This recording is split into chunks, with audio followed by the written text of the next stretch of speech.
कुछ ही दिनों पहले सलमान खान ने रिवील किया कि उनके ब्रेन में एन्यूरिज्म्स है, ईवी मालफॉर्मेशंस है। चलिए आज समझते हैं ये एन्यूरिज्म और ईवी मालफॉर्मेशंस होते क्या है। हमारा ब्लड सर्कुलेशन करवाने के लिए हमारे शरीर में नसें होती है, ब्लड वेसल्स होते हैं, जिन्हें हम पानी से भरे हुए पाइप के साथ कंपेयर कर सकते हैं।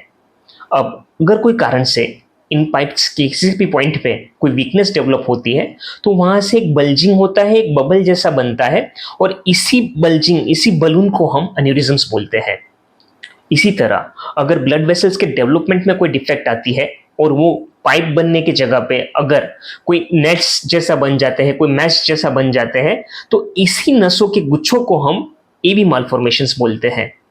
इन शॉर्ट, एन्यूरिज्म्स यानी कि ब्लड से भरा हुआ बलून, और एवी मालफॉर्मेशंस यानी कि ब्लड से भरा हुआ नसों का गुच्छा। अब क्योंकि हमारे ब्लड वेसल्स शरीर में हर जगह पे होते हैं ब्लड सर्कुलेट करने के लिए, ये एन्यूरिज्म और एवी मालफॉर्मेशन भी हमारे शरीर के किसी भी हिस्से में बन सकते हैं।